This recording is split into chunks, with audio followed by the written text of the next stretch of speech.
We got the brand back, and it was like walking into a crime scene.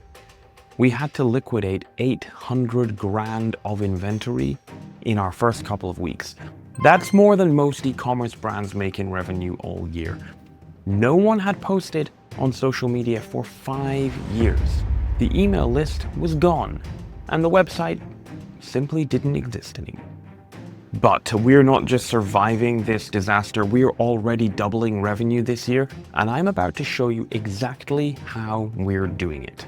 I'm Leonard, and this is Brand Rescue Mission.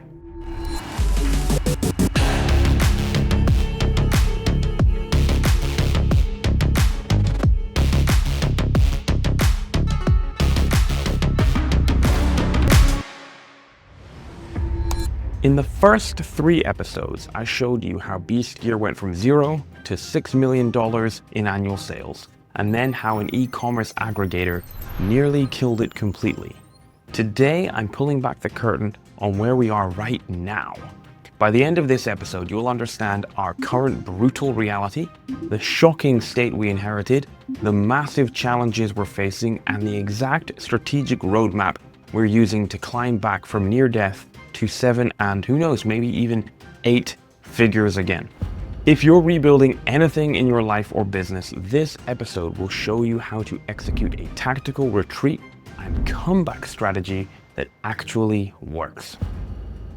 Do you know what it feels like to walk back into something you created and not recognize it anymore? When we first got access to Beast Gear's assets, I spent 3 hours just clicking through everything. Our Instagram, last post was 5 years ago. Our Facebook page, completely abandoned. Our YouTube channel, where we used to post product demos and workout videos, and a video I created, has close to 10 million views. Tumbleweed. It was like watching someone take your childhood home and just let it fall apart. Windows broken, garden overgrown, everything you loved about it just gone. But I don't give up on things I love, and I definitely don't give up on the customers who trusted us enough to buy our products. Let me show you exactly what we inherited when we got Beast Gear back. When I sold Beast Gear in 2019, we were doing $6 million in annual sales. We got it back with trailing 12-month revenue of approximately $500,000. That's an 89% decline. Here's what they destroyed. They killed our Shopify e-commerce website completely, just turned it off. This had the secondary impact of meaning all our resources, which were linked to on product packaging and inserts, were deactivated, which of course meant unhappy customers.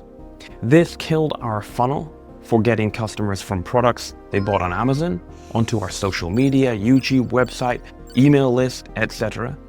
They deleted our Klaviyo email marketing account, losing our entire customer database. They abandoned social media entirely, no posts for years. They forgot to renew the patent for one of our most important products. More on that in a future episode.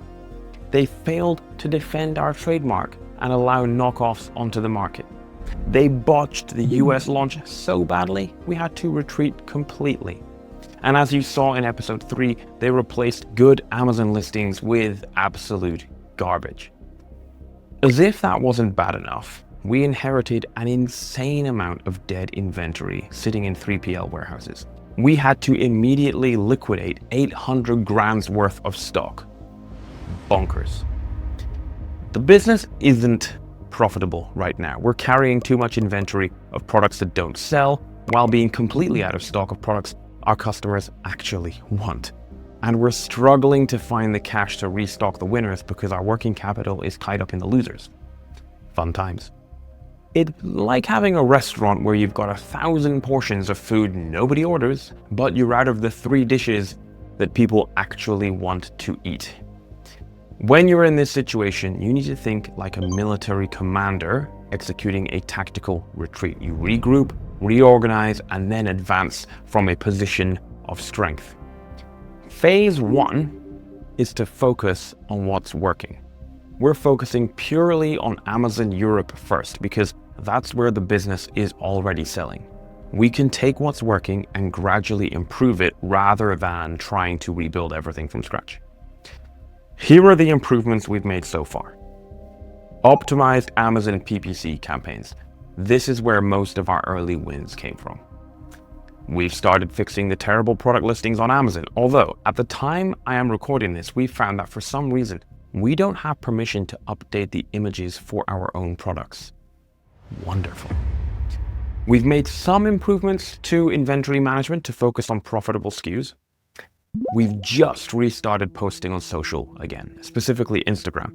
And what is incredible is that even after all these years, customers still interact with us. A few days ago, I was training my team. I shared my screen while live. On the fly, I engaged a happy customer in the DMs, had a great back and forth chat with them, and got them to go and leave a review on Amazon. That single DM conversation converted to a $100 order and a 5-star review, proving our customers still remember the brand value. They just needed someone to actually engage with them. No one had bothered to do that for 6 years. Simple, but it works.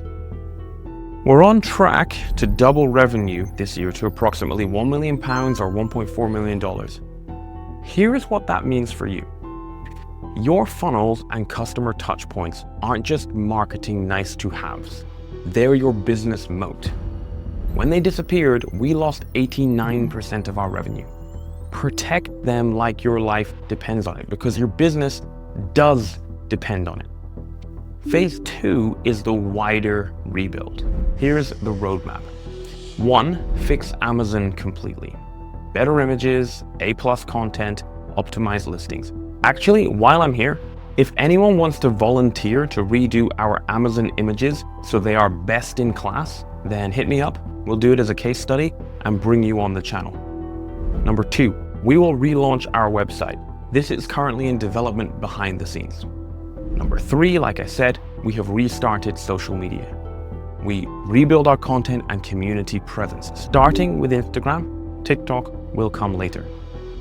4, we have to rebuild the email list. We need to replace the list the former owner stupidly deleted. And 5, we will recreate our funnels. Rebuild all the smart systems that drove growth. I'm excited to dig into this with you in future episodes. Here's why this sequence matters. Amazon gives us immediate cash flow. The website gives us better margins and control. Social media rebuilds our brand. Email gives us direct customer relationships. The funnels create the flywheel that makes everything compound. You need to attack in order of urgency, not convenience. What I've realized from this whole experience is that sometimes the best thing that can happen to you is having to start again, but this time with everything you've learned. When I first built BeastGear, I was figuring it out as I went. I made mistakes, I took wrong turns, I wasted time and money on things that didn't matter. But now I know exactly what works. I know what customers want. I know what systems drive growth. I know what creates real value. We're not just rebuilding BeastGear, we're rebuilding it better, more focused, more efficient, more aligned with what our customers actually need.